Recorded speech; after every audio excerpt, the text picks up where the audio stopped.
This is Chris Jenkins with Charlotte Vibe at Bank of America Stadium, where, yes, as expected, today was a little bit of an awkward day being at the office with the comments recently made by Cam Newton and things that followed that, but we made it through it. Rivera mentioned that as far as how he's talked to the players, he's asked the guys to say, hey, I know there's a lot of stuff going on, a lot of outside noise, but when you're in the meeting room, focus on the meeting room. When you're on the field, focus on the field, and just do the best that you can, admitting that there's a lot of things that's going on that could be a distraction, but let's try to stay focused.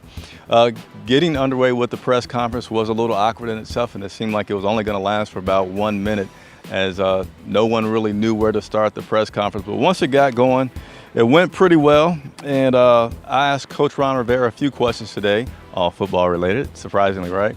I've talked about Stewart and McCaffrey and what kind of ratio I think works well. I've liked how things have been the past 2 games where Stewart seems to be getting about 3/4 of the carries and McCaffrey about 1/4, a little bit different.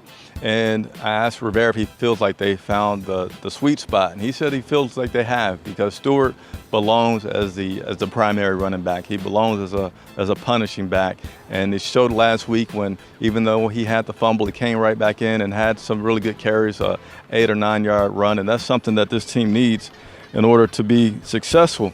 When asking about the keys to the game this week, they played the Detroit Lions in Detroit this Sunday. He kind of went with what the Panthers' mantra is for success, which is a solid running game, defensively creating turnovers, which I believe is really their biggest key. If the defense creates some turnovers, gives the offense a short field, then that's when you see this team really get rolling. And he said field position is another important thing, and Polardi has been great, even though he only punted 1 time last week. And Graham Gano has also been a big part of that, even though he, for the first time, didn't have a kick that was a touchback last week.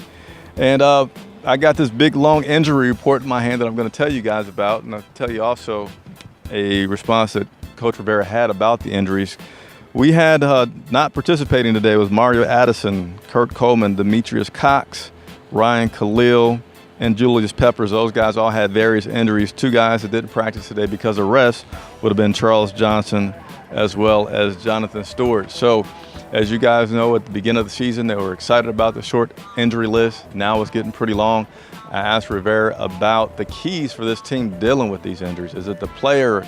Is it the game plan? And he really went to credit everybody that's involved, from the position coaches to the coordinators, and even saying the player has to be dedicated in the sense of putting in that extra time to make up for what they don't know. And he feels like that's where all the praise is. It's a big team effort all around to overcome all the injuries that continue to mount up for this team. So that is it for today. I will continue to bring you guys news and updates concerning the Carolina Panthers. If there's anything that I haven't talked about that you guys want to know, like I always say, I work for you guys. So just hit me up whatever the best way is possible for you. I'm on all social medias at Charlotte Vibe. If you like the broadcast, hit the like button, and please continue to share us with your friends so we can continue to grow and do what we love to do. It's Chris Jenkins from Bank of America Stadium for Charlotte Vibe.